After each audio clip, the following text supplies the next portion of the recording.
എൻ്റെ കുഞ്ഞിനൊരു 1.5 വയസ്സുള്ളപ്പോഴാണ് എൻ്റെ ഭാര്യ എന്നോട് ആ കാര്യം പറയുന്നത്. സത്യത്തിൽ നമ്മൾ വളരെയേറെ ചിന്തിക്കേണ്ട വിഷയമാണ് അത്. സ്ത്രീകൾ ഗർഭിണികളായിട്ടിരിക്കുമ്പോൾ ഓൾമോസ്റ്റ് എല്ലാവരും അവരുടെ വയറിനെ പറ്റി പറഞ്ഞ് പുകഴ്ത്താറുണ്ട്. എന്നാൽ പ്രസവശേഷം അവരുടെ വയറിലുണ്ടാകുന്ന സ്ട്രെച്ച് മാർക്കുകളെ പറ്റി അയലത്തുകാരും ബന്ധുക്കാരായിട്ടുള്ള സ്ത്രീകളും എന്തിന് നമ്മൾ ഭർത്താക്കന്മാർ പോലും അവരെ കളിയാക്കാറുണ്ട്. സ്ട്രെച്ച് മാർക്കിനെ പറ്റി പറയുന്നതും ചോദിക്കുന്നതുമൊക്കെ സ്ത്രീകൾക്ക് വളരെ മാനസിക പ്രശ്നങ്ങളാണ് ഉണ്ടാക്കുന്നത്. പലപ്പോഴും ഞാൻ പോലും അവളെ കളിയാക്കിയിട്ടുണ്ട്. ചിലപ്പോഴൊക്കെ എനിക്ക് സങ്കടം തോന്നിയിട്ടുണ്ട്. ആ ഇടയ്ക്ക് ഞാൻ കുറേയധികം പ്രോഡക്റ്റുകളൊക്കെ വാങ്ങിച്ചു കൊടുത്തു. അവർ പരസ്യത്തിൽ പറയുന്ന പോലെ ഒന്നും ഒരു പ്രയോജനം ഉണ്ടായില്ല. അങ്ങനെ ഇരിക്കുകയാണ് ഒരു 4 മാസം മുമ്പ് ഞാൻ തേജസ് വൈദ്യയുടെ LMN11 വാങ്ങിച്ചു കൊടുക്കുന്നത്.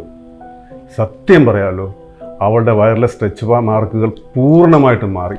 അവളുടെ സന്തോഷം ഒന്ന് കാണണമായിരുന്നു. അവൾ എന്താ എന്നോട് പറഞ്ഞെന്നറിയണ്ടേ? അവളുടെ മനസ്സറിഞ്ഞ സമ്മാനമാണ് ഞാൻ അവൾക്ക് കൊടുത്തതെന്ന്. ഭാര്യയ്ക്ക് സമ്മാനം കൊടുക്കുമ്പോൾ അവരുടെ മനസ്സറിഞ്ഞ് തന്നെ നമ്മൾ കൊടുക്കണം. 5 തലമുറകളുടെ വിശ്വസ്ത പാരമ്പര്യമുള്ള പുതുക്കാട്ടു വൈദ്യന്മാരിൽ നിന്നും LMN11 anti stretch mark oil.